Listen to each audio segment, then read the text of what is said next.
Bom demais começar mais um programa Gente que Fala. Eu sou Liliane Ventura e a partir de agora você terá conosco 1 hora de muita informação, bate-papo, concordância, discordância, porque aqui essa é a proposta do programa, que você possa tratar de assuntos do nosso dia a dia com os nossos ilustres e queridos convidados e poder também dar a sua opinião. Para você que nos acompanha aí simultaneamente pela Rádio Trianon 740 AM, pela também rádio lá de Santos, a Universal 810 AM, além fronteiras pela tvexito.com.br. De meio-dia a 1 hora, você participa conosco ao vivo. Portanto, anote o nosso telefone, é o 11 5081 3782, 11 5081 3782. Também por e-mail, liliane@tvexito.com.br. Outros convites, quero que você venha, por favor, curtir a nossa página na fanpage, do programa TV, do programa Gente que Fala, da TV Êxito, da Liliane Ventura e dos demais convidados que já também vão fornecer seus endereços no Facebook, tá? Dito tudo isso, falta também te contar que você pode e deve baixar o aplicativo no seu celular da TV Êxito, é de graça. Seja qual plataforma lá você usa, Android ou da Apple, pode e tem à sua disposição, porque aí você também vai nos acompanhar ao vivo e a qualquer hora do dia, da noite e da madrugada, tá bom? Hoje nós vamos tratar de muitos assuntos, entre eles, Supremo irá reabrir julgamento do Mensalão, Prefeitura aprova mini bairro na Barra Funda, proposta de reforma política avança na Câmara, mortes de famílias se repetem em São Paulo, tudo isso e muito mais na presença dela, a nossa querida amiga advogada Luísa Najib Eluf, que já foi secretária nacional dos Direitos da Cidadania e também subprefeita da Lapa. Como vai? Tudo bem, querida? Seja muito bem-vinda. Muito obrigada, Liliane. É um prazer estar aqui no seu programa. O prazer é nosso em recebê-lo com tanta animação assim. Viu? Não pode ficar tanto tempo distante da gente, não. É verdade, eu estou com saudade. Eu sei da sua agenda complicada, mas arrume um tempinho para nós lá, por favor. Sem dúvida, sem dúvida. A sua contribuição é muito importante para nós, viu? Obrigada, querida. Também conosco, nosso amigo querido delegado de polícia, Alexandre Sampaio Zakir, ele que também é um sucesso em audiência como apresentador dos programas Tá Gravado e Operação de Risco na Rede TV. E posso dar o testemunho que ele continua a mesma pessoa antes, durante e depois do sucesso. Como vai, meu querido? Bondade sua, Liliane. Obrigado. Também estava com saudade, apesar de não fazer tanto tempo assim que eu não estava vindo, mas fazer já umas 3 semanas, né? A gente perturba demais, né? Mas não, você também é muito querido para nós. É um prazer estar aqui, poder comentar, bater papo e sempre aprender aqui e ter essa oportunidade de conversar com seus ouvintes. Vamos falar dos horários lá da TV? Então, a gente continua tendo um bom resultado lá na Rede TV, com os programas Operação de Risco e Tá Gravado, os 2 programas na sexta-feira. O Tá Gravado, que apresenta vídeos da internet, começa às 10h30, às 22h30, né? Às 10h30 da noite. E o Operação de Risco, que é o primeiro reality policial, começa às 23 horas. E chegando a segundo lugar, às vezes primeiro, né? Isso a gente tem sido motivo de orgulho e de felicidade. Prova de que o trabalho policial ele é interessante e ele é motivo de curiosidade da população. Então, ter essa oportunidade de mostrar como deve ser feito o trabalho policial é muito gratificante. E, sobretudo, na sua condução, que é muito simpática, muito coerente, muito honesta, né? A gente, às vezes, briga aqui, brigamos mesmo, viu, doutora? Olha que eu estou no meio Eluf. aqui, por favor. A gente briga em prol da sociedade sempre. Uma alegria, mais uma vez, tê-lo aqui, Obrigado, viu? Liliane. Também não é diferente a nossa satisfação em termos o arquiteto Ricardo Airuti Pradas, ele que é subprefeito da Lapa. Como vai? Seja bem-vindo. A primeira de muitas, espero, viu? Eu também espero. É um prazer estar aqui falando com os ouvintes da Rádio Trianon, conhecer pessoalmente a doutora Luísa, que a gente já viu com uma administração bem consistente na documentação que a gente tem visto. Muito obrigada, subprefeito. E trazer um pouco mais de informação, esclarecer algumas situações, algumas dúvidas que podem ter para a municipalidade do que a gente vem fazendo na administração. E a Lapa está bem?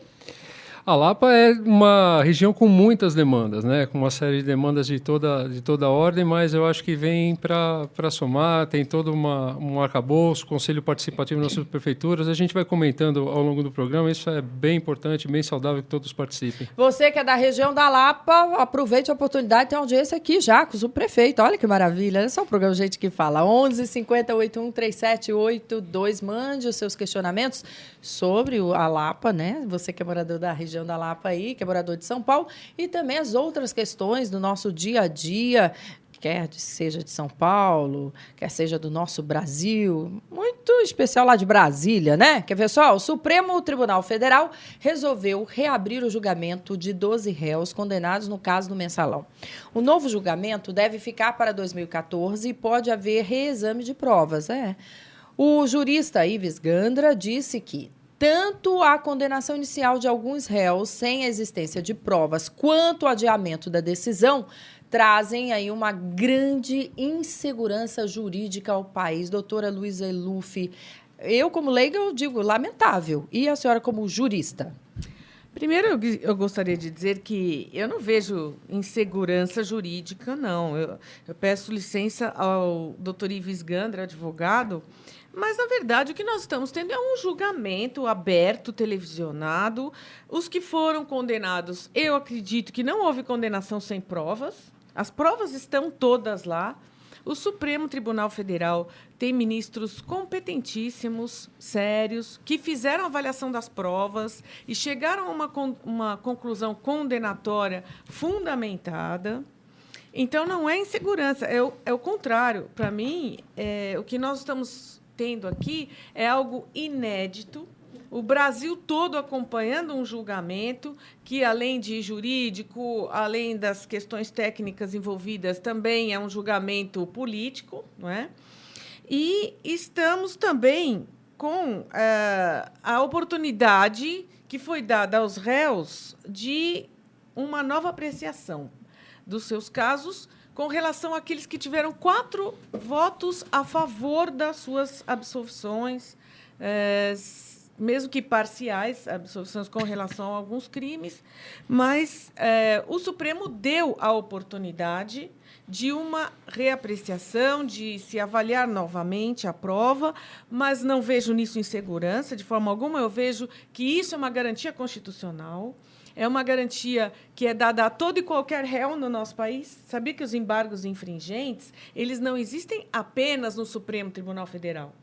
Se você é julgado por outro tribunal, desde os tribunais de justiça dos estados, até o STJ, até o STF, passando pelos tribunais federais, todos eles prevêem embargos infringentes. Não é só para políticos. Claro que não, e não é só para o réu que chega ao Supremo.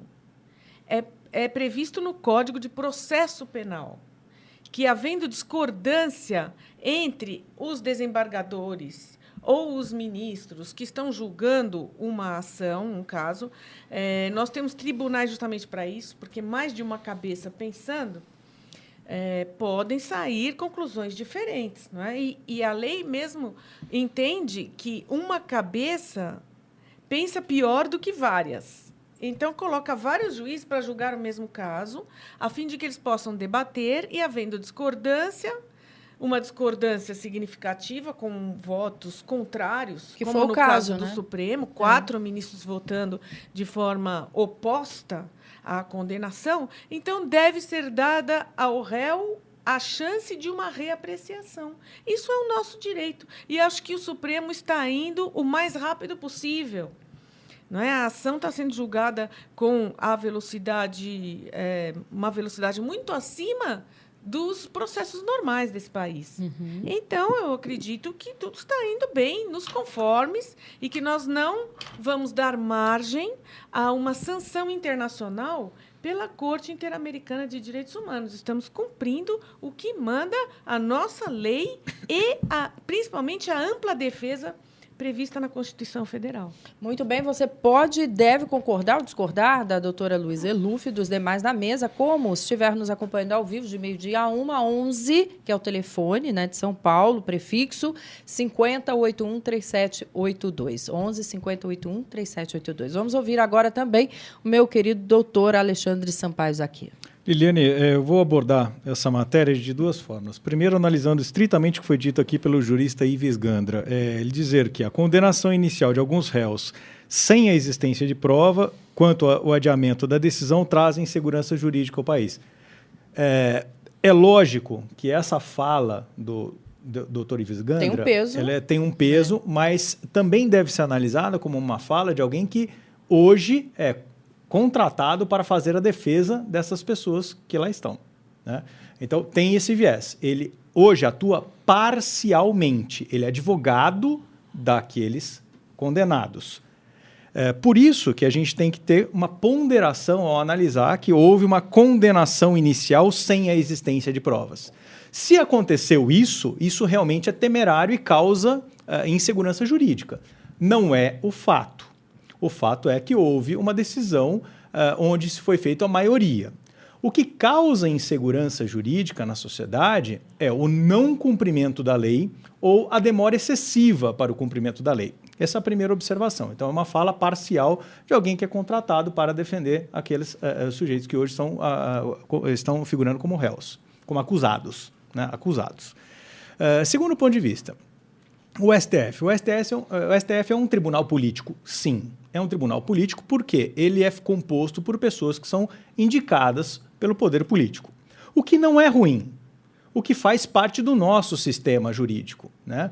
O que causa insegurança para a sociedade é justamente a falta do enfoque profundo de todos os pontos de vista que são noticiados. Isso causa insegurança para a sociedade, porque dá a impressão para a sociedade que essa decisão, que neste caso específico é técnica, ou seja, embargos infringentes, são cabíveis ou não são cabíveis.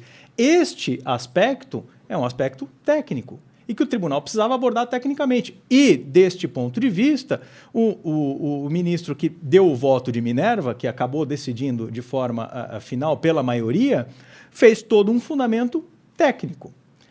O que causa insegurança jurídica na sociedade é a procrastinação do julgamento, é esse se alongar demais no tempo. Por mais que a Luísa aqui muito prudentemente colocou que o STF tem julgado mais rápido do que poderia, o mais rápido possível, não é o tempo suficiente para a sociedade. Em detrimento de outros casos que estão lá há muito mais tempo e que também não foram julgados. Isso causa insegurança jurídica para a sociedade. Por que alguns chegam no STF e vão mais rápido? Porque tem o clamor político, porque tem esse momento que a sociedade quer uma resposta do judiciário. O que causa insegurança jurídica na sociedade é justamente você não ter um tratamento igualitário. Você não ter um tratamento igual a todos aqueles que se submetem ao STF. Por que alguns aqui conseguem fazer com que o seu pleito seja discutido e tenha essa abrangência nacional? Porque teve repercussão. Então, é por isso que é um tribunal político. Agora, Liliane, eu não consigo aqui deixar de dar um pitaco com relação à estrutura hoje do nosso judiciário. O judiciário hoje está abarrotado de trabalho. Está lotado. Eu acho que hoje o judiciário não presta o serviço que a sociedade tem como expectativa.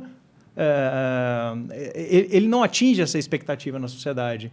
Hoje as coisas se protelam demais. Se você parar para pensar, do ponto de vista técnico, é importante você ter a figura do embargos infringentes, sim. É importante que esse julgamento hoje seja reanalisado. Por quê? Porque não foi algo unânime. Agora, o que era importante é que isso fosse feito num tempo que desse resposta à população de acordo com a expectativa dela. É lógico que a gente não tem que se pautar pela imprensa. Aqui eu faço essa ressalva, não é pela imprensa que tem que se pautar o Poder Judiciário. E o senhor, cuidado, porque o senhor faz parte dela também. Não faço parte da imprensa, não faço. Eu faço essa ressalva assim. O senhor retrata lá exatamente o dia a dia do policial. Mas não noticio, eu apresento uma realidade, é diferente de dar notícia. Quando a gente dá notícia, você se compromete com aquele fato que está acontecendo. No meu caso específico, como apresentador do programa do Operação de Risco, Liliane, eu não estou noticiando o fato. Eu estou apresentando uma realidade, um trabalho, como deve ser feito aquele trabalho. É quase que uma ideia mais de educar, mais de levar informação, de informar, para as pessoas buscarem aquilo no seu dia a dia, buscarem cobrar da polícia aquele tipo de trabalho, né? É diferente de notícia. Quando você noticia, você sim tem que aprofundar e discutir. Eu já comentei algumas vezes aqui, há bastante tempo surgiu aqui aquele jornal do futuro, né? Que logo acabou com essa propaganda dele, que eram títulos grandes e textos curtos, né? Objetivos e diretos. Não é isso que é notícia. Notícia é título curto e texto longo, para poder fazer com que as pessoas reflitam, para que as pessoas ponderem, para que aí sim eu forme massa crítica. E aí sim eu vou ter esse fenômeno que a gente tem hoje nas ruas, de pessoas se mobilizando, buscando uma melhor atuação institucional. A gente tem que sair dessa história corporativista, essa história superficial. Embargos infringentes é algo que não deve existir no tribunal? Tudo bem, não tem problema nenhum a sociedade repensar isso. Mas então vamos atacar esse instituto de frente. Vamos levar ele para ser ponderado, votar, extingue. Daqui para frente para todo mundo. O que não pode ficar, neste caso não devia ter, naquele caso não devia ter. Casuísmo. Não podemos viver com casuísmos. Doutor Alexandre, só aproveitando rapidinho, é que eu acho que depois desse julgamento, nós vamos ter algumas modificações legislativas e também de atuação dos nossos tribunais, porque ficou aqui demonstrado a inadequação de certos dispositivos legais. E eu não estou falando dos embargos infringentes, eu estou falando do fato do Supremo Tribunal Federal julgar um caso complicado como esse, parar praticamente para julgar apenas uma ação e depois ficar nessa situação, vamos dizer, injusta com relação aos réus, de não possibilitar a eles o duplo grau de jurisdição. O que é o duplo grau? Todo réu aqui nesse país, todo réu, qualquer um, desde o ladrão de galinha até o perigoso criminoso do PCC, eles têm direito ao segundo julgamento, do mesmo caso deles. Então, eles são processados no primeiro grau, aí são condenados, o advogado deles recorre para o segundo grau, sempre. Eles têm direito a outro julgamento. Então, o que a gente poderia fazer aqui no Brasil? Acabar com a competência originária do Supremo Tribunal Federal. Não dá para começar uma ação no lugar onde ela deveria terminar. Boa. Não é? Não dá, porque aí o próprio Supremo vai ter que julgar de novo. Essa não é a ideia da lei. A lei é que outras pessoas julgassem. Uhum. Mas, no caso, como não existe um tribunal acima do Supremo, é o próprio Supremo que vai reanalisar uma matéria que ele já julgou. Então, também não é uma coisa muito adequada. Eu fico feliz de ouvir a Luísa, que é uma jurista experiente, concordando inteiramente comigo. O que nós temos que fazer? Atacar o problema no seu cerne. Aprofundar a discussão. Para quê? Para verificar competência originária, prerrogativa de foro. Tudo isso precisa ser revisado para evitar justamente essa indisposição diante com que a sociedade almeja. É exatamente isso. Concordo inteiramente com a Luísa. Muito bem, eu quero ouvir você aí também. E já vamos saber da opinião do nosso querido subprefeito lá da Lapa, Ricardo Aruti Pradas. É rapidinho, logo depois do intervalo comercial. TV Êxito nas redes sociais. Siga no Twitter e curta nossa página no Facebook. Saiba primeiro o que acontece na nossa programação. Vídeos, fotos, notícias e bastidores. TV Êxito, a sua TV na web. Hoje, com a modernidade, vocês podem assistir tudo que está acontecendo pela internet, pelo seu tablet, pelo seu iPad. E parabéns à TV Êxito por essa abertura a mais para os nossos dias. De maneira... Olha aí, estamos de volta com o programa Gente que Fala. E agora vamos ouvir também sobre o Supremo, que irá reabrir o julgamento do mensalão e da fala, que está repercutindo aí bastante, do jurista Ives Gandra, que disse, né, que o Supremo Tribunal... O jurista disse que tanto a condenação inicial de alguns réus sem a existência de provas quanto o adiamento da decisão trazem, sim, uma insegurança jurídica ao país. Já ouvimos o doutor Alexandre Zaquia, a doutora Luísa Eluf e agora o arquiteto Ricardo Aruti Pradas, que é subprefeito da Lapa. Suas considerações. É uma situação onde já foi muito bem colocado pela doutora Luísa, com muito mais... qualidade e que eu poderia ter pelo conhecimento. Mas a gente fica apreensivo da mesma maneira como o doutor Alexandre colocou, né? Nós temos como sociedade muita ansiedade por desfecho. Agora, não pode se deixar de dar todo o respaldo ao contraditório que precisa acontecer. E o fato de você poder julgar por outras pessoas o mesmo caso é sine qua non um dos vértices que são pilares para todo o corpo jurídico. Ou seja, nós queremos sempre que isso seja válido para todas as instâncias. Se começou na Justiça Comum, foi para o Supremo e já são outros, por que a gente está começando pelo Supremo? Essa é uma das discussões que trazem. Outra é do domínio do fato, né?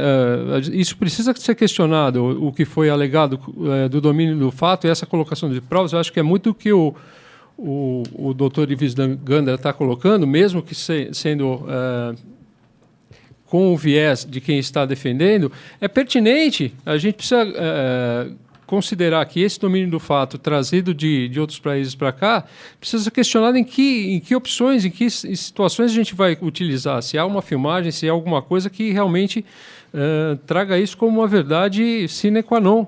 Né? Não dá para a gente ficar aqui sem dar o contraditório de uma maneira cabal, senão a gente corre o risco de ter uma condenação ou uma absolvição que vai ser discutida em um outro fórum internacional que pega muito mal para a gente como país e como instituição. Isso precisa ser colocado e isso precisa deixar claro que não é contra os políticos ou a favor dos políticos ou quem está sob julgamento, mas sim de você ter uma decisão em que não resta a menor dúvida. O quanto mais isso for possível, melhor para todos. Muito bem. Olha, eu quero falar agora de mortes de famílias que se repetem aqui em São Paulo, gente. Para um tipo de homicídio considerado raro, os assassinatos de famílias inteiras têm se mostrado um crime bastante recorrente na cidade de São Paulo. Casos como da família Pesseguini ou da família que pode ter sido envenenada em Ferraz de Vasconcelos, entre outros, chamaram a atenção de todos, inclusive por terem ocorrido em semanas subsequentes. É isso, doutor Zaqueira, ele que é o nosso delegado da mesa. Liliane, sem dúvida nenhuma isso choca a sociedade, né? Dizimar uma família inteira é algo que causa revolta e nos faz repensar e perguntar-nos para nós mesmos aonde está o erro, né? Onde está o erro na sociedade, o que está acontecendo de errado para isso vir à tona. No caso da família Pesseguini, eu lembro, nós participamos aqui de debates, de discussões, onde ninguém conseguia concordar que pudesse ter sido um menino. Eu ainda não concordo. Bom, tudo bem, aí não é questão de concordar ou não, são fatos, provas, documentos. E é isso, Liliane, que eu tenho zelado aqui todas as vezes que eu vou falar. Não é questão de a gente concordar ou não, é questão de documentar bem. A polícia trabalha bem quando? Quando ela não responde ao clamor social, ela responde tecnicamente, quando ela é legalista e quando ela atinge ao que é previsto e as expectativas legais. É isso, esse é o trabalho. A polícia não está aí para dar resposta para a sociedade, não está aí para dar resposta para a imprensa, não está aí para dar resposta para pessoas, e sim respostas institucionais. A polícia tem que responder ao anseio legal, ao que é previsto. Isso dá segurança para a sociedade. Então, se você tem instituições fortes, se você tem dentre elas uma polícia forte, não truculenta, forte, você dota ela de instrumentos, de mecanismos para que ela possa atingir esse objetivo. Ela não vai se sentir pressionada com o clamor social, ela vai ter a serenidade de poder pedir todos os exames que devem ser solicitados para que você possa ter tecnicamente fundamentos e elementos para justificar ou para apontar qual o problema. A discussão social desse problema é outra. Eu estou fazendo uma abordagem técnica. O problema social, Liliane, eu acho que é outro. Realmente, eu acho que a nossa sociedade está doente. A nossa sociedade é doente. Aliás, a sociedade, desde que ela se formou, eu acho que ela passa por problema de saúde. E isso precisa ser abordado, precisa se tratar, precisa se entender aonde aconteceu a falha na educação, na formação daquele ser humano, para que ele se desvie e vá para a barbárie. Aquilo que aconteceu na família Pesseguini é uma barbárie. Se isso aqui se concretizar e realmente for um envenenamento, e que isso é fácil de ser comprovado, através de um laudo, isso não vai ser motivo de discussão. Aí não é questão da gente virar e falar assim, olha, eu concordo ou não concordo. É uma prova técnica. Sobre essa prova técnica, não vão ter discussões e argumentos que possam ser levantados ali, suspeito ou não. Se você tem um documento que mostra isso, acabou. Agora, o que justifica, o que leva uma pessoa a essa barbárie é outro problema. A gente tem que repensar isso na sociedade.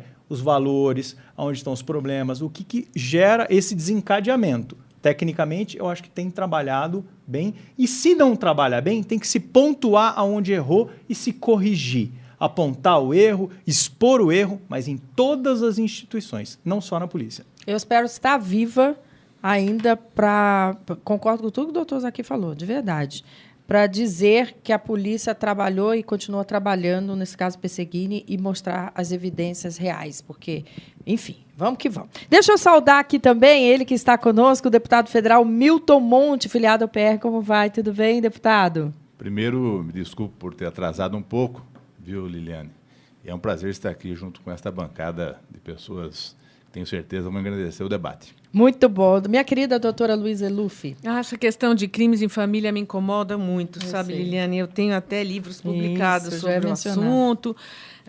Eu acho que esse crime de Ferraz de Vasconcelos pode ter, a gente ainda não tem certeza, mas pode ter uma motivação passional. É um horror. Eu acredito que a nossa sociedade brasileira é uma sociedade doente.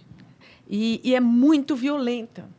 O Brasil é de uma violência assim, das maiores do mundo. Você sabe que contra a mulher, violência doméstica, não é só contra a mulher, é contra filhos, né, contra crianças, contra pais, mães, etc. Essa violência que acontece em família.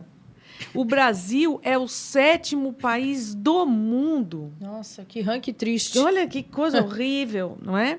Nós estamos lá na frente, nós somos os maiores, os piores, né? Nesse sentido. Então, é preciso entender que o Brasil é extremamente violento, é uma cultura da violência, e que a gente precisa trabalhar isso muito bem, porque a polícia está lá enxugando gelo, ou seja, um crime aqui, outro crime ali, correndo atrás de tudo, a justiça também, mas nós não estamos trabalhando na fábrica geradora dos criminosos, que é alguma coisa muito séria na sociedade e que isso precisa ser feito. A prevenção, não há dúvida nenhuma, que funciona melhor do que a repressão, porque na hora que você vai prender quem matou, esfacelou, torturou, o fato já aconteceu.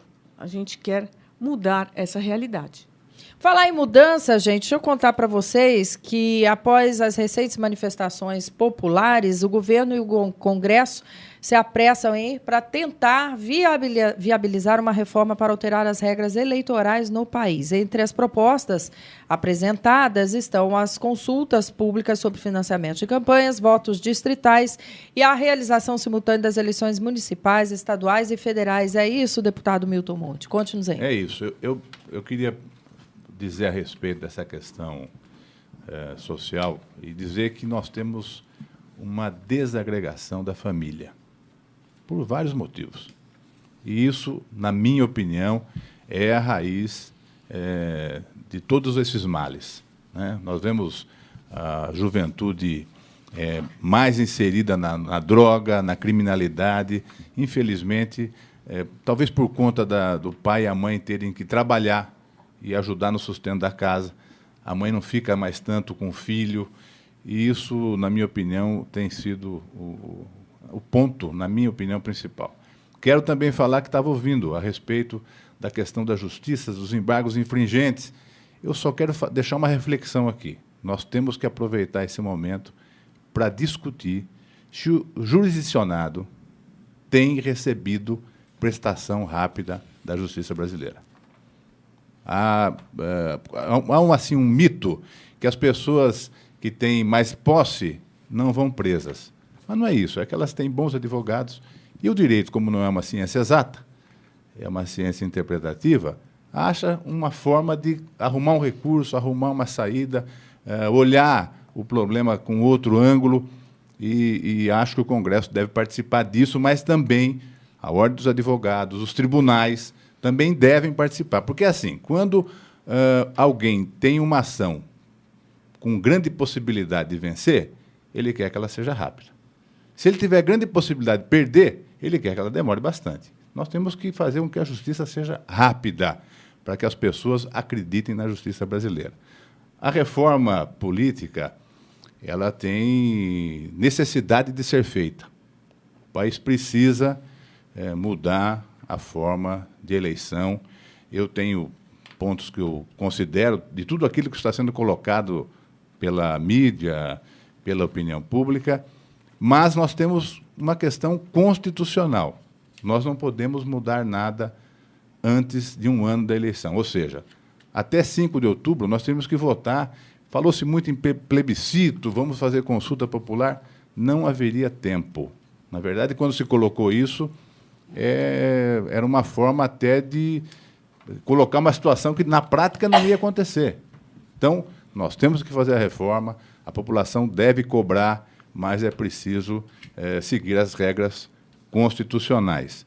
E algumas coisas que estão sendo votadas para que as regras eleitorais, aí não é uma reforma, é a regra da eleição. Para uma coisa, para outra, algumas eu concordo, outras não concordo, e acho que a gente precisa discutir isso em profundidade. Por exemplo, coincidência de eleições. Eu sou favorável. Eu acho que o país precisa trabalhar mais e ter menos eleições. Nós temos eleições a cada 2 anos. A cada 2 anos, inevitavelmente, quando é a eleição dos membros do Congresso, nós, evidentemente, vamos, a partir de determinado momento, estar em campanha.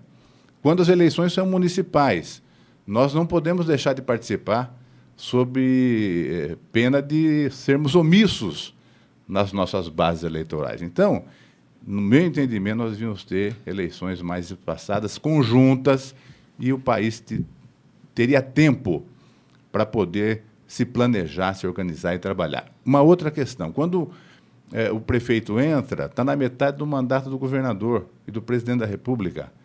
Aí o governador espera os 2 primeiros anos para ver quem é que vai ficar na prefeitura nos 2 anos seguintes, quando ele vai ser eleito, e é natural que seja assim, para poder ver quais os programas ele vai fazer, ou quem vai atender dentro das reivindicações dos municípios. Então, é ruim. Se nós tivermos um tempo para trabalharmos todos juntos, em conjunto, e planejar isso de forma adequada, seria melhor.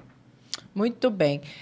Olha, cantadas ampliam debate sobre direitos da mulher. Uma pesquisa recente mostrou que mais de 90% das mulheres já receberam cantadas na rua e se sentiram constrangidas com o fato.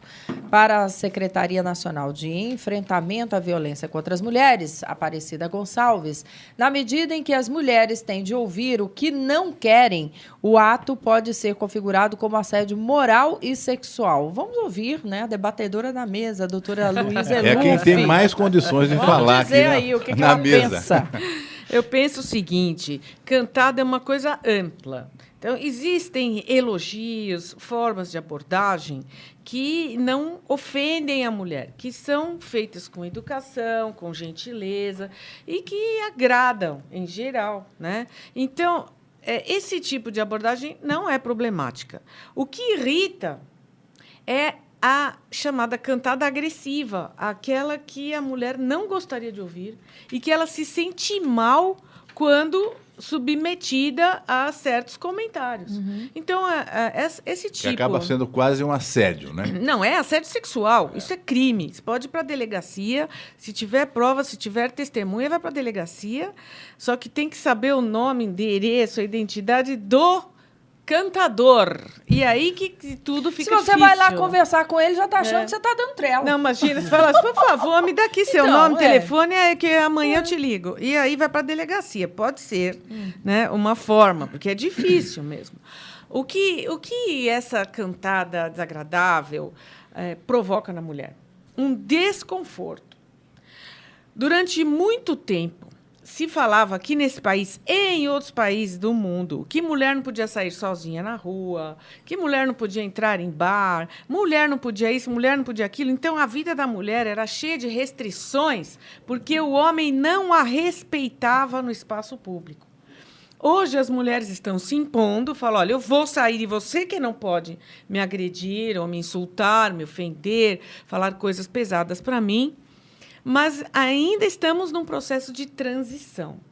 É importante que a população masculina entenda que um elogio não faz mal a ninguém, mas que aquela cantada ofensiva, aquela que causa constrangimento, que é feita até com palavras de baixo calão, por vezes, Isso aí é proibido, isso aí é crime, e as mulheres têm toda a razão de reclamar. E olha, você, mulher, não se sinta constrangida, porque não foi você que provocou. Não sinta culpa, porque você também não está dando bola para ninguém. Antigamente, a gente culpava a mulher por tudo, né?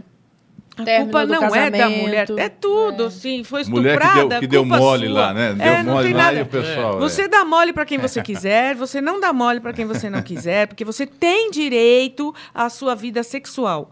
Porém, você não é obrigada a ouvir o que você não quer. Se alguém te abordar, não fique com medo. Você pode até responder, retrucar, xingar o cara também ou chamar a polícia. Nós estamos longe de ter uma situação ideal, mas eu vejo assim com bastante alegria que nós estamos avançando, né? Isso é um processo, isso não é uma coisa que se materializa da noite para o dia, mas vejo que as mulheres no Brasil estão ocupando um grande espaço. Veja, nós temos uma presidenta da República, né? Uma mulher, coisa talvez um pouco impensada. O Brasil é avançado, atrás, né? avançado perto de outros países. Mas, né? só uma observação. Quando você lê uma notícia dessa, você fica assustado, você fica preocupado. Eu vou falar uma coisa para você, Liliane. Se proibir a cantada, eu tô com pena dos meus filhos. Mas porque qual é a cantada que você está pensando? Não, mas esse é o ponto. Qual é a cantada que você está pensando? Porque eu acabei casando com a Fernanda porque eu fiz uma cantada, dei uma cantada nela e ela se interessou. Bonita, é a mulher da minha vida. Pronto, acabou. Mas é o que eu falei, agora, doutora o problema é o seguinte, você começar a gastar um esforço social, de empenho, de debate em cima de um negócio desse, que é sério, sim, mas é muito mais sério você educar o homem e fazer com que ele entenda quais são os verdadeiros limites dele, para que você não tenha que discutir o direito ou o dever da mulher ser cantada e recorrer à justiça. Né? Vamos atacar o problema na sua base, na sua origem. O cara que comete essa cantada, que é o assédio moral, o assédio sexual, ele é um sujeito mal educado, mal formado. É um sujeito que tem que ser reprimido pela sociedade, sim, porque ele avança os seus limites. Agora, isso não é de hoje. Desde 1940 tem a previsão para esse tipo de comportamento. E a gente tem que discutir o quê? Como é que a gente forma um cidadão melhor para que esse cidadão não venha cometer o absurdo desse de cometer um assédio moral, um assédio sexual contra a mulher. E não é porque ela é minoria, é porque ela é um ser de direitos e obrigações como qualquer outro. Eu acho que traz o desconfortável que foi colocado pela doutora Luísa, ele traz para o homem, né? Qual é esse comportamento que eu tenho que adquirir mais moderno? Eu viro refém Não, mas a gente tem que se modernizar também na colocação, né? Sim. Ou seja, não é qualquer coisa que você vai falando que vai ser tolerada, não mais. Né? Então, a gente fica, nós homens ficamos na situação fora da zona de conforto, mas isso tem que acontecer. Você sabe que tem algumas Vamos culturas... educar melhor a sociedade, vamos educar melhor o ser humano para ele ficar nessa zona de conforto. Não, mas peraí, mas todo mundo sabe quando está ofendendo, quando está sendo agressiva, quando está falando uma coisa desagradável. Mas então, Luiz, agora a gente para e pensa assim, a gente pega um movimento para a gente discutir esse problema que é uma realidade. Então, certo, mas tem que ser feito. Isso é educacional. Então, mas vamos educar, vamos focar, vamos colocar mais força nisso. Mas e por que você acha que não seria educacional também? Acontece quando passa da conta, nós temos a lei para dar o respaldo. Na verdade, nós estamos esclarecendo isso também. Dizer que você tem o direito de reclamar, não fique constrangida por achar que você foi insultada, assim, você foi agredida verbalmente, sim. Né? Mas isso não é cantada. Isso não é cantada, é verdade. Cantada inteligente é outra coisa. Não, é que também não é cantada. Na verdade, foi usado esse termo para não ter que baixar o nível do programa. Mas só para contribuir, dizer o seguinte, algumas culturas, o homem não usa o elevador com a mulher sozinha. Porque já ficou engessaram tanto também essa questão que ele, por bem ou por mal, ele já nem entra. Porque de santo não tem ninguém. Isso sem falar na burca, né? Aí vamos... Não, pelo amor de Deus, vai que o povo escute isso. Vamos fazer um rápido intervalo comercial, voltamos já. A TV Êxito já é um sucesso. É a TV do futuro no presente. Uma comunicação além fronteiras. E o grande diferencial é o foco no conteúdo e na qualidade. TV Êxito nas redes sociais. Siga no Twitter e curta nossa página no Facebook. Saiba primeiro o que acontece na nossa programação. Vídeos, fotos, notícias e bastidores. TV Êxito, a sua TV na web. É um país violento. Muito bem. Após 2 anos, a Prefeitura conseguiu licença ambiental para iniciar as obras anti-enchentes na região da Pompeia. O projeto, orçado em 143 milhões, prevê a construção de 2,4 quilômetros de túneis para reter a água da chuva e aumentar a vazão dos córregos Sumaré e Água Preta e 5 piscinões subterrâneos. As obras de drenagem são um pedido antigo dos moradores da região. E quem sabe e conhece de perto a situação, sabe que ali precisa ter um carro que consiga navegar. Porque em época de chuva forte inunda mesmo, né, subprefeito Ricardo? Inunda é uma área que tem um problema de capacidade muito sério, capacidade de captação de águas pluviais, né? Graças a Deus, a Operação Urbana conseguiu prover orçamento para essa intervenção. Houve por bem da administração a gente realmente terminar de alavancar a implantação desse projeto. São projetos de 143, quase 150 milhões de reais. Ele vai ter uma capacidade 5 vezes maior de captação de água do que existe hoje, bem extenso. E para quem não gosta de operação urbana, está aí um bom exemplo de como ela pode ser benéfica para a região. Ou seja, quando tem chuvas e tem algum alagamento, você não faz distinção entre rico, pobre, quem está no horário de trabalho, quem está no horário de lazer. Ele atinge todos da mesma maneira, seja no corredor de ônibus, seja na estruturação. E tudo isso vem a qualificar um bairro que está em crescimento, né? O bairro todo, como a operação urbana, ele vai acabar trazendo uma série de novos moradores, se prevê 60 mil novos moradores para essa região, e que eles vão ter que não conviver mais com esse tipo de situação. São 18 anos desde que começou a operação urbana, e agora ela está começando a ter orçamento suficiente para essas obras de porte, seja essa obra, seja algumas outras de viário, que vai ajudar a desafogar o trânsito, seja algumas outras intervenções pontuais que vão ajudar a manutenção de áreas verdes e qualificar o espaço, né? Você tem uma área que está a menos de 5 quilômetros do centro da cidade e que, em certas partes, está com galpões ainda. Não que não se queira atividade comercial e industrial, mas nós temos um habitante para cada 7 empregos na região da Barra Funda.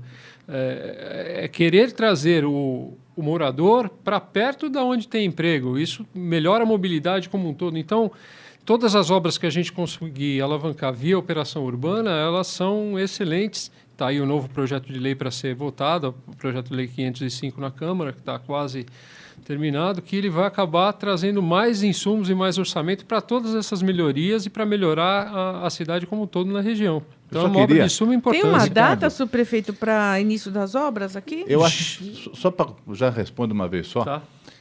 Pelo que eu entendo, você falou muito de operações urbanas, acho que é importante, são novos empreendimentos que acabam sendo autorizados e, por conta disso, eles fazem uma contribuição extra para o erário público, e esse fundo é utilizado em melhorias para aquela região. É isso. Isso. Na verdade, são de Porque duas maneiras. Operação urbana, eu acho que é bom... Não, vamos esclarecer, né? Vamos esclarecer tudo. Já está executando a empreiteira que ganhou essa obra, ela já está executando sondagens para não ter nenhum problema de romper cabos, de deixar pessoas sem telefone, sem luz, sem energia elétrica. A obra é prevista para cerca de 30 meses, mas a partir de 18 meses ela já vai ter atingido a Francisco Matarazzo com Pompeia, que é o grande ponto de problemas dessa região, né? O ponto mais baixo de fundo de vale, que está junto do córrego. E essas contribuições desses empreendimentos novos se dão em 2 etapas. Eles contribuem para a área de operação urbana por potencial construtivo maior, isso é uma coisa, e eles, como polo gerador, como o caso do Jardim das Perdizes, ele contribui com viário, ou seja, toda a infraestrutura do bairro ela foi feita pela incorporadora, não foi nada do poder público. Não foi feita com dinheiro do Tesouro. Não foi feito com dinheiro do Tesouro, foi feito o arruamento previsto, todo o planejamento pelo poder público, mas a execução e a implantação de canalização, da fiação enterrada nova que colocou, não tem poste, não tem fiação aérea nos novos bairros, todos os pedidos que são feitos são outros pedidos que eles têm que atender, além da outorga que eles entregam para a operação urbana para melhoria de infraestrutura urbana como um todo. Então, há ganhos preponderantes, só que isso precisa ser bem colocado para não se aprovar à torto e à direito, tudo, são mais de 20 empreendimentos que estão em aprovação, para não se deixar passar nada e não criar um adensamento que torne inviável o bairro. Também não é isso que se quer, né? Se quer que você tenha alguma coisa onde tem emprego, tenha moradia e você tenha uma mobilidade garantida com o mínimo possível de qualidade para todo mundo. Eu acho que a operação urbana é uma coisa inteligente, como você disse, feita com critério, analisando cada um dos casos, e acho que é um debate que permeou a campanha eleitoral, que as pessoas precisam morar mais próximas de onde trabalham. Todo o caos que nós temos no transporte, em parte, existem outros motivos, em parte é por conta de que as pessoas talvez tenham que andar 30, 40 quilômetros para sair da sua casa e até o seu local de trabalho. Então, tudo que for feito no sentido de aproximar essas duas coisas, eu acho que é muito importante. Já já eu vou dar hora e vez a você, também, querido telespectador, pela tvexito.com.br, ouvinte pela Rádio Trianon 740 AM, pela também 810 lá de Santos, através do telefone 11 50 81 3782, tá? A Procuradoria-Geral Eleitoral recusou o registro do partido Rede Sustentabilidade por ter menos assinaturas de apoio que o determinado na lei. A rede alega que os problemas estão na forma de checagem das assinaturas. Há críticas de ambos os lados. Enquanto uns dizem que a legislação vale para todos, outros alegam que a regra é antidemocrática. Qual é a sua visão aí, deputado federal Milton Monte? Primeiro, eu tenho a maior simpatia pela candidatura da Marina e acho que ela pode ser uma opção dentro da disputa eleitoral do próximo ano. Espero que ela se viabilize, talvez em outro partido. Não há demérito nenhum nisso. Eu vejo que há resistências dentro do seu próprio grupo para isso. Agora, quando se pretende formar um partido, e vários estão sendo formados, é preciso seguir um ritual. Não é por conta de que ela tem uma posição vantajosa e até importante nas pesquisas de opinião pública que nós vamos ultrapassar essas regras. As regras têm que ser mantidas para todos os partidos. Agora, eu quero fazer mais um adendo aqui. É muito partido político no nosso país. Não dá para pensar num regime político que possa sobreviver a essa quantidade de partidos. Nós votamos uma lei no Congresso, talvez há 15 anos atrás. Ela entraria em vigor depois de 10 anos, onde existia uma cláusula de barreira. O partido que não conseguisse 5% dos votos para a Câmara Federal, para deputado, ele não funcionaria plenamente como um partido político e, infelizmente, o Supremo Tribunal considerou essa regra inconstitucional. Eu acabei de ver no jornal de hoje que lá na Alemanha, onde a Angela Merkel obteve uma vitória, um partido aliado a ela não conseguiu 5% na urna, na votação para a representação na Câmara de lá, e, portanto, ele não vai coexistir. Ela tem que buscar outros apoios. Então, nós precisamos ter regras que diminuam o número de partidos políticos, porque não dá, nós somos em 30, e podemos ser 33 ou 32 logo, logo. Então, eu até concordo que a gente pode ter regras que diminuam, desculpa, começar a falar, mas é que, no caso da Marina, primeiro que essa regra ainda não está funcionando, e segundo, que ela está reclamando muito que a Justiça Eleitoral recusou várias assinaturas sem justificativa, ou nem explicou por que não aceitou. E que, de outra forma também, a Justiça Eleitoral está demorando muito para fazer a análise das assinaturas necessárias, que ela apresentou um número X de assinaturas e, na verdade, não está tendo a boa vontade, ou não sei o que mais, eu estou acompanhando apenas pelos jornais, eu não tenho nenhuma ligação com a Marina, nem com o partido que ela quer criar. Mas eu acho que, se nós já temos tantos partidos aí, não era o caso de se criar tanto obstáculo para a formação do partido da Marina Silva, mesmo porque nós sabemos que o nosso ex-prefeito de São Paulo, Gilberto Kassab, criou um partido com a maior Doutora facilidade Luísa, há pouco tempo. Mas ele cumpriu as etapas e os outros partidos Não, ela cumpriram também diz que está cumprindo. Mas e ainda, que... veja, aqui no nosso também um jeitinho brasileiro. A gente sempre, infelizmente, não vou dizer que isso aconteceu com a Marina, nós deixamos as coisas para a última hora. É entregar o imposto de renda no último dia, é ver as coisas na última hora. Ela devia ter se planejado. Logo que ela disputou a eleição, já se passaram quase 3 anos, ela devia já ter iniciado esse processo. Eu concordo com esse aspecto. Ela até ficou não na dá para chegar na última hora. O pessoal hora. fala, vai criar partido novo. A partir do momento ou que não, das regras ela ficou na dúvida, colocadas para você criar um novo partido existem elementos subjetivos que vão passar pela apreciação de algumas pessoas, a gente tem que pensar que pode, dentro do planejamento, você tem que levar isso em conta. Claro. Porque senão corre esse risco que está acontecendo com a Marina, que aparentemente tem toda a legitimidade, mas do ponto de vista legal não consegue atingir os requisitos. Né? Porque e até o que podia acontece ir para o Partido muito, Ecológico, né? Já não existe. Eu tenho assim uma... O verde não deu certo. Não deu certo. Eu tenho uma ideia. Ela ficou traumatizada. Ideia do que acontece. Tenho uma ideia, porque... quando você vai fazer a sua inscrição no cartório eleitoral, você assina o seu título e assina uma outra via do título que fica no cartório. Você tira o título com 16 anos, ou, digamos, há alguns anos atrás, com 18. Evidentemente, a pessoa, se fizer a mesma assinatura com 50 anos, 52, 45, com toda certeza, essa assinatura não será idêntica. Não, pode ser até semelhante, ou pode não ser a mesma. Então, o que tem acontecido é que o cartório, quando recebe a folha lá, o eleitor tal, número do título tal, vê a assinatura que está no cartório e vê a assinatura que está naquele documento entregue, elas não conferem. E aí, isso precisa de uma explicação, mas isso leva tempo, isso demanda uma série de outras coisas que deviam ter sido previstas. Falar em tempo, eu estou aguardando os e-mails aqui, viu, gente? Eu vou para um rápido intervalo comercial e voltamos já já. Com mais de 600 metros quadrados distribuídos em 4 estúdios, a TV Êxito atende às necessidades do mercado publicitário, institucional e corporativo.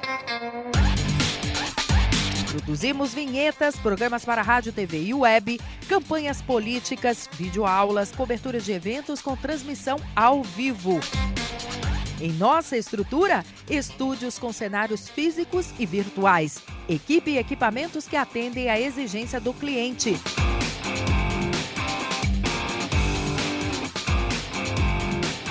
tvexito.com.br, Rua Joaquim Távora, 1493. Muito bem, olha, no mesmo final de semana tivemos o início da primavera, o Dia Mundial Sem Carro e o Dia da Árvore, uma dádiva da natureza que deveria ser reverenciada pelos homens todos os dias e a cada instante. São elas, as árvores e as plantas em geral, que absorvem o gás carbônico e liberam o oxigênio puro indispensável para a nossa sobrevivência. Melhoram a qualidade e a umidade do ar que respiramos e amenizam os ruídos e o barulho, especialmente nas grandes cidades. Segundo especialistas em botânica, as árvores e as matas desempenham uma função equivalente ao ar condicionado, fazendo baixar naturalmente a temperatura. Além de tudo, as árvores, com suas incomparáveis diferenças de tonalidade, suas flores e frutos, nos proporcionam um deslumbrante visual. Nem todo mundo que precisa valorizar sempre mais, muito mais, esse bem precioso que a natureza nos proporciona, sem nada nos cobrar por isso. Muito bem, a nossa homenagem aí à chegada da primavera, né? Gente, deixa eu contar para vocês agora a hora e vez do ouvinte, que eu estou aguardando aqui, viu, Rayala, que você pode e deve participar conosco através do telefone do ouvinte, dos e-mails e também visitar a nossa fanpage, a fanpage do programa Gente que Fala, da TV Êxito e das pessoas que aqui participam. Ô, doutor Zaki, qual é a sua fanpage lá? Vamos dar o endereço? É o Facebook, né? www.facebook.com.br/Alexandre Zaquiro. Zaquiro é Z-A-K-I-R. Alexandre Zaquiro. Muito bom. Doutora Luísa Eluf está nas redes? Sim, o meu Facebook é Luísa Eluf. Temos também o site www.luizeluf.com.br e lá no site você também vai encontrar um link chamado Fale com a Luísa. Qualquer coisa você me manda um e-mail e a gente vai conversar.